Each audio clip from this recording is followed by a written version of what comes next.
नमस्कार, बहुत स्वागत है आप सभी का। मैं हूं आपके साथ कमरुद्दीन खान। इससे पहले फटाफट अंदाज में खबरों की शुरुआत करूं। बड़ी खबर आ रही है इस वक्त छत्तीसगढ़ से, जहां पर जांजगीर चांपा में सीएम भूपेश बघेल ने एक बड़ा बयान दिया।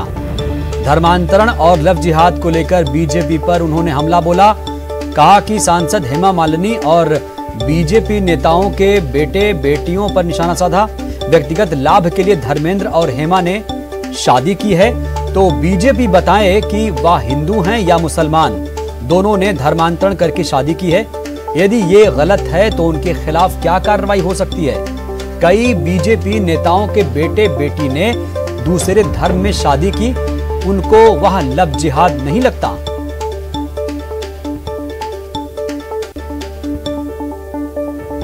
के लिए पहले ही मध्य प्रदेश में कानून बना है, जिसको हम लोग छत्तीसगढ़ में अडॉप्ट किए हैं।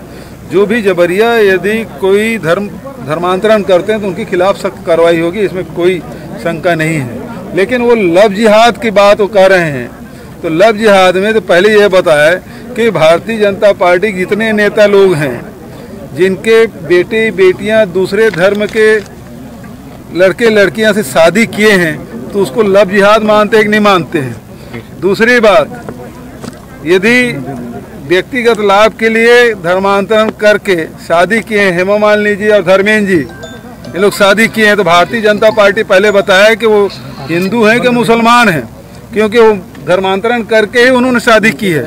तो यदि ये गलत है तो उनके खिलाफ क्या कार्रवाई करें। उनके सांसद हैं वो, और एक बार नहीं कई बार के सांसद हेमा मालिनी जी, और धर्मांतरण करके उन्होंने शादी की है। तो क्या केवल राजनीति करने के लिए, वोट बैंक के लिए आप इस लव जिहाद के नाम से कानून बना रहे हैं? केवल एक वर्ग को खिलाफ आप हो तो दूसरे वर्ग अपने आप आ जाएंगे। अब हिंदुस्तान की जनता समझ चुकी है कि केवल बांटो, अंग्रेज के जो समय था, बांटो और राज करो, फूट डालो और राज करो, तो ये नीति ये लोग आज भी चलाए रखे हैं, जो कि गलत है, समाज के लिए घातक है। देखिए धर्मांतरण। तो लव जिहाद कानून पर सीएम ने करारा वार किया है बीजेपी पर। कई बीजेपी नेता के बेटे बेटियों ने दूसरे धर्म में शादी की, और बीजेपी बताया कि हेमा मालिनी हिंदू हैं या मुसलमान हैं। हेमा और धर्मेंद्र ने धर्मांतरण करके शादी की, ये उन्होंने कहा। यदि ये गलत तो उन पर क्या कार्रवाई की। एक बड़ा बयान, क्योंकि इस बीच ये बयान है जब कई राज्य लव जिहाद को लेकर कानून बना रहे हैं। मसलन उत्तर प्रदेश, मध्य प्रदेश, हरियाणा भी तैयारी कर रहा है, कर्नाटक में भी तैयारी हो रही है। कई राज्य लव जिहाद को लेकर कानून बनाने की तैयारी कर रहे हैं। उसी बीच सीएम भूपेश बघेल ने यह बड़ा बयान दिया। और न्यूज 18 छत्तीसगढ़ के एडिटर इस वक्त प्रकाश चंद्र होता जी हमारे साथ जुड़े हैं। होता जी, सीएम ने बहुत बड़ा बयान दे दिया उस बीच जब उत्तर प्रदेश, मध्य प्रदेश, हरियाणा, कर्नाटक में लव जिहाद को लेकर कानून बनाए जा रहे हैं। इस बयान को आप कैसे देखते हैं? देखिए, दो बातें हैं। एक तो है ये राजनीति से ही प्रेरित है, क्योंकि ये भूपेश बघेल का मानना है, क्योंकि ये ध्रुवीकरण हो रहा है धर्म के आधार पर। कांग्रेस यही स्टैंड ले रही है, और लगातार वो इस बात को कह रहे हैं कि जिन लोगों ने अपने व्यक्तिगत फायदे के लिए, यानी कि एक से अधिक पत्नी रखने के लिए, कई नेता हैं जो हिंदू छोड़ के मुस्लिम हो गए, क्योंकि मुस्लिम धर्म में एक से अधिक पत्नी रखने की उनको इजाजत मिलती है। तो उसी लिए उसको क्या लव जिहाद माना जाए, यही बात भूपेश बघेल ने रेखांकित की है। साथ ही उन्होंने इस बात को भी कहा है कि बीजेपी अपने नेताओं को भी कहे।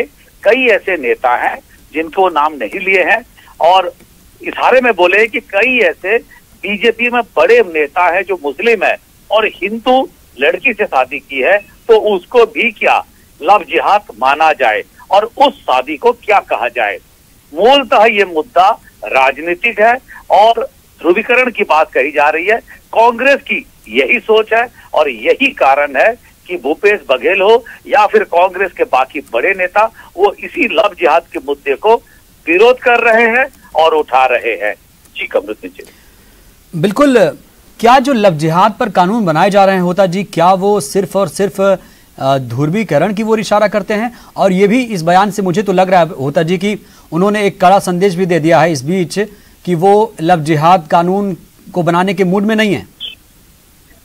देखिए, जो नियम है, संविधान जो इजाजत देती है, जाति, धर्म, वर्ण इन सब से परे ही काम होना चाहिए।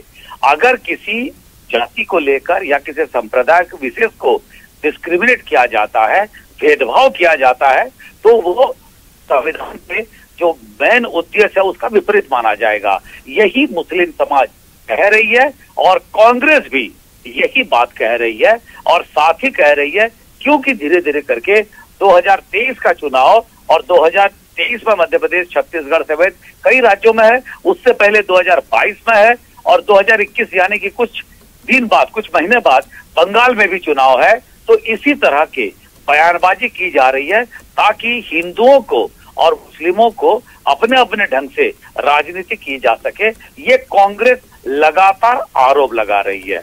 बिल्कुल बिल्कुल, राजनीतिक लिहाज से ये बयान बहुत बड़ा है और आने वाले दिनों में इस बयान पर राजनीति बहुत तेज होने वाली है और ये जो बयान है सुर्खियों में भी बहुत ज्यादा रहने वाला है। बहुत बहुत शुक्रिया प्रकाश चंद्र होता जी आपका विश्लेषण करने के लिए।